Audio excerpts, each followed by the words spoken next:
The morning sun spilled over the rooftops of Cebu, its warm golden light glinting off the ocean waves that lapped gently at the shore.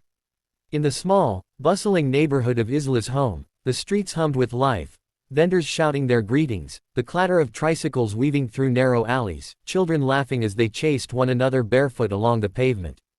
But amidst this everyday chaos, there was one corner where the world seemed quieter, calmer, and in that space, Isla's voice floated like a delicate thread, weaving itself into the rhythm of the morning.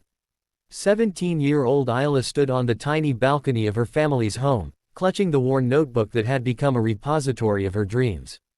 The pages were dog-eared, smudged with ink, and filled with scribbled lyrics, melody notes, and little sketches of microphones and musical notes.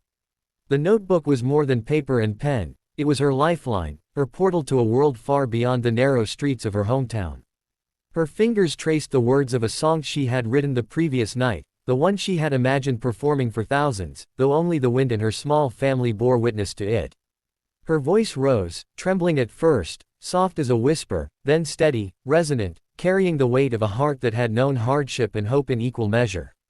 She sang not just to hear herself, but to be heard by the universe, to make some intangible connection that transcended walls and boundaries.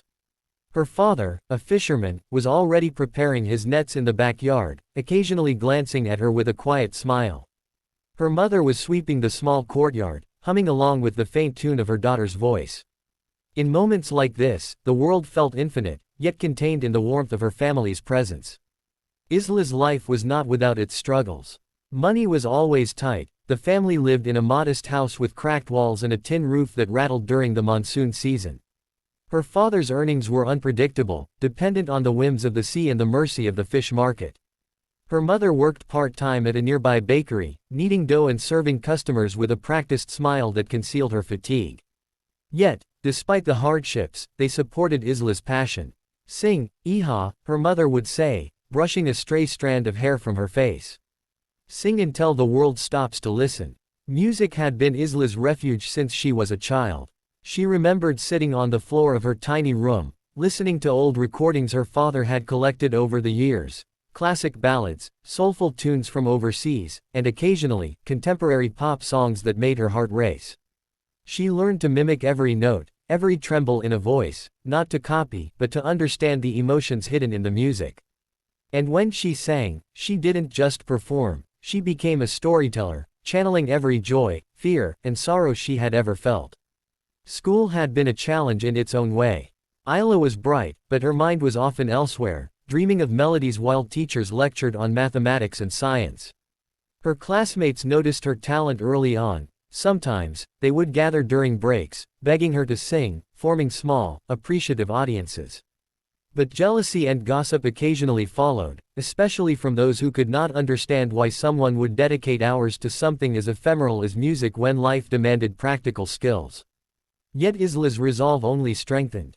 She sang for herself first, then for her family, and slowly, the world beyond her neighborhood began to listen. In the afternoons, she would make her way to the small plaza at the heart of town, where street performers gathered, each hoping for recognition, a few coins, or simply the joy of sharing their art. Isla had begun performing there quietly, her voice cutting through the hum of chatter and street vendors. She sang for an audience of strangers, each smile and nod fueling her confidence. A local musician, noticing her talent, once told her, "Child, you have a voice that can travel far. Don't let it stay trapped here." Those words lingered in her mind, a seed of possibility that grew with every note she sang. Her evenings were the most magical. After finishing her chores, helping her mother prepare dinner, and ensuring her younger brother finished his homework, Isla would retreat to the rooftop of their house. There, under the vast expanse of stars, she would sing the songs she had written, her voice mingling with the sound of the waves crashing against the distant shore. The wind carried her melodies across the neighborhood, and though no one could see it, she imagined herself on a grand stage, with bright lights and an audience of thousands, each person captivated by her voice. She had never been to such a stage, but in her mind, it existed, tangible and shimmering, waiting for her arrival. Isla's inspiration came from everywhere. She sang about her town, its vibrant colors, the scent of the sea, the taste of mangoes on hot summer afternoons. She sang about her dreams, her fears, and the quiet moments when she felt invisible amidst the world's noise. But most of all, she sang about hope, a hope that transcended poverty, distance, and doubt. That hope had carried her through countless moments of despair, moments when she questioned whether pursuing music was foolish, moments when she feared her dreams were too big for someone like her. Yet, every time she sang, that hope resurfaced, unwavering and radiant. One particular afternoon, a gust of wind knocked over her notebook from the balcony, sending it tumbling into the street below. Panicked, she rushed down, her heart pounding, fearing the precious pages were lost. To her relief, a kind neighbor, an elderly woman who ran a small sorry store, retrieved it and handed it back with a gentle smile. "Your voice, it's something special," the woman said, her eyes misty. "Don't let anyone tell you otherwise." Isla clutched the notebook to her chest, tears pricking her eyes. Words of encouragement, however small, had the power to fortify her resolve, to remind her why she sang, why she dreamed. It was during one of these rooftop performances that fate, in its quiet, subtle way, began to intervene. A local talent scout, visiting Cebu for a family vacation, heard her singing from a nearby alley. He paused, transfixed, listening as Isla's voice carried across the warm evening air, the notes rising and falling with an emotional depth that belied her age. After the song ended, he approached her, introducing himself and offering a card. "I think you should audition for something bigger," he said. Isla stared at the card, her mind racing. The words, "America's Got Talent," were printed boldly, and though she had only dreamed of such a possibility, now it seemed real, tangible. Her fingers trembled as she held the card, as if holding a key to a door that had always seemed out of reach. Her parents were cautious but supportive. That night, as the family gathered for dinner, Isla placed the card on the table, explaining the opportunity and the potential it represented. Her father, usually reserved, nodded slowly, pride and worry mingling in his gaze.